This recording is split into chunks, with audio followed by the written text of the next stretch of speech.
In section 2.6, we're going to look at differentiability, and more importantly, we're going to look at points where the function is not differentiable. So we're going to interpret differentiability graphically. We're going to explain the relationship between differentiability and continuity. Then we're going to determine if a function is differentiable at a point. So we've already introduced the idea of differentiable in previous videos, but now we're going to do it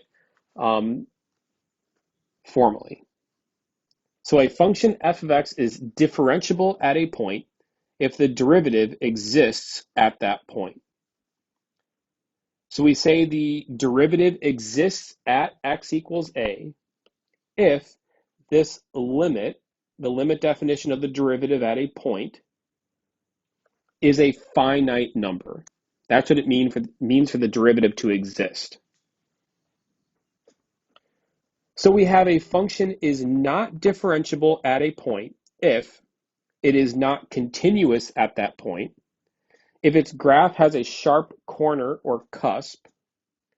Corner will look like this. A cusp is like a curvy kind of corner, something like that.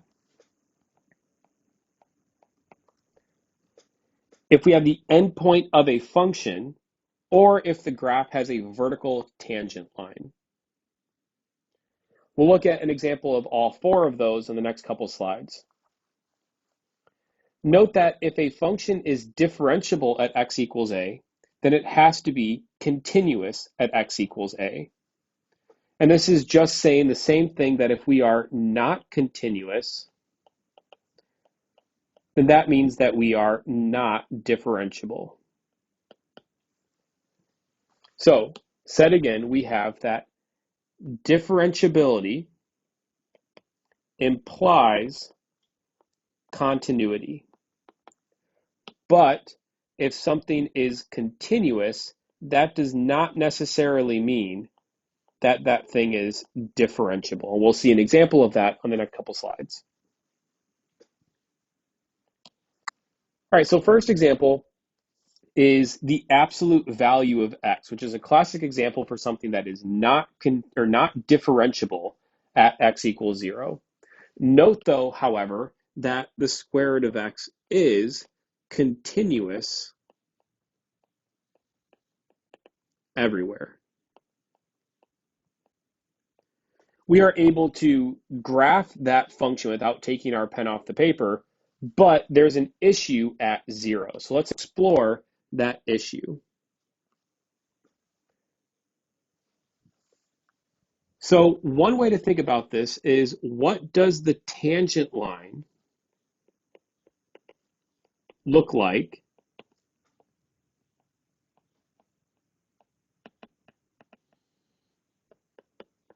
at x equals 0? And it's not a very easy question. I mean, our first instinct might be that it's just like the x-axis is the tangent line. But if we think about what our definition of tangent line is, we think about it's a line that only hits that function once. We could draw a lot of different tangent lines that kind of fit that definition. And because there's not just one, this thing is not going to be differentiable. All right, another way to think about this is what's happening to the slopes, to the derivatives, as we approach 0. And this is going to be our definition of differentiability. So let's look at, going from the right, what's happening to the slopes.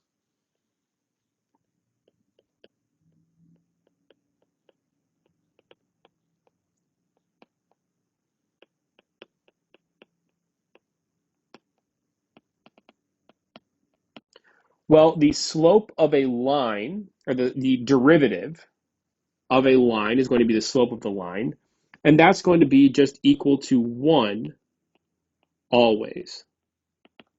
So we could say that the limit as h approaches 0 from the right of f of 0 plus h minus f of 0 over h, that is equal to 1. The derivative is going to be 1 on the right-hand side of that function. But what about from the left? Here, it's like we have a different kind of thing. We have a different function. In this case, it's going to be -1. And that's like looking at the limit as h approaches 0 from the left, f of 0 plus h minus f of 0 over h. In that case, we have a slope of -1. And we learned that if the right hand and the left hand limits don't agree,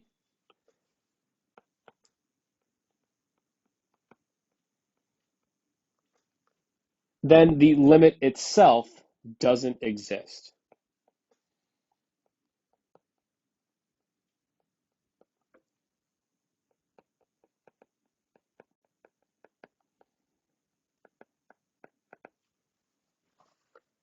That's what we're doing. We need to have the same limit from the left and the right.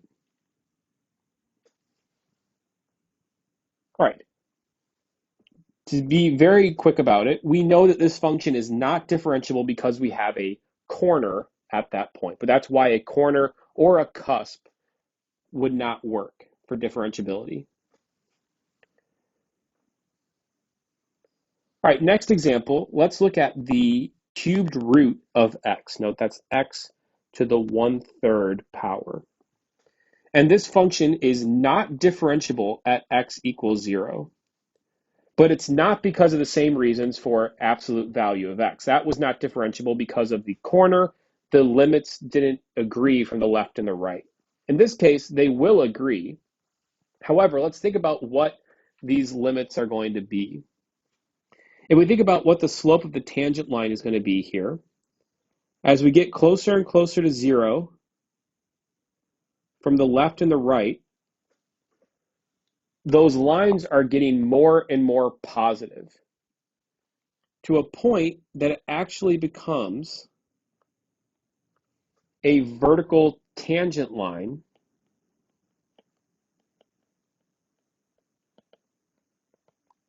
at the special point x equals 0.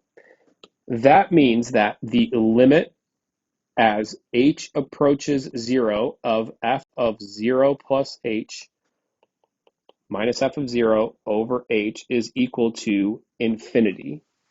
The slopes are getting bigger and bigger and bigger, and they actually reach a point that is a vertical tangent line. And we could show this algebraically with enough work. It's not a very easy thing to do, but we could show it algebraically with that function. In fact, we will learn that the derivative of x to the 1/3 is going to be 1/3 x to the -2/3 power, which is going to be 1 over 3 x to the 2/3 power. And note that this function, or we should say that 0 is not in the domain of this function. It is in the domain of the original function, but not of the derivative. And because of that, we're not going to have differentiability at that point. And when we learn more about the formulas for derivatives, we can say that again, that we can just use the formula of the derivative to see when is the derivative going to have an issue.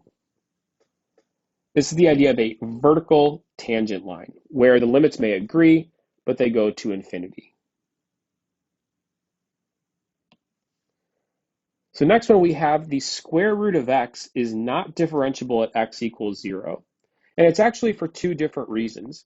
The first one is for the same kind of idea that we have a vertical tangent line sort of idea at x equals 0. But that's actually not the reason why it's not differentiable. It's not differentiable because of the endpoint at that function. So why is this an issue? This is the same issue that we can't draw a single tangent line at that point. It's like we could draw a lot of different tangent lines at that point that all sort of satisfy the right idea of what a tangent line should be.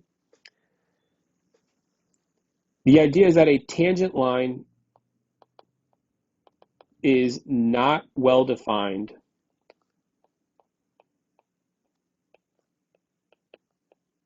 at an endpoint.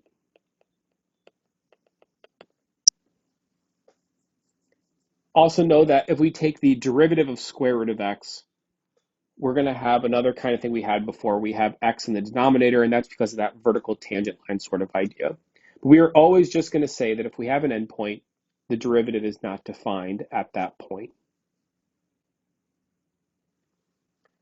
And lastly, we have a function is not differentiable at any kind of discontinuity. We can see here a jump discontinuity. And this is the same reason that we had for absolute value of x. We're going to have the left and right limits do not agree here. But even if they did agree, there would still be some kind of issue that we can't draw a tangent line if the function doesn't exist at that point. So let's do another example. Let's just do something like this, where we have a hole. The tangent line is undefined at that point.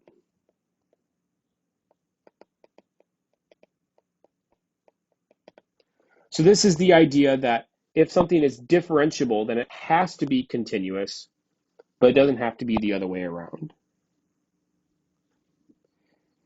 In the next video, we'll look at a couple examples to sort of explore this idea of differentiability and the idea of the limits a little bit further.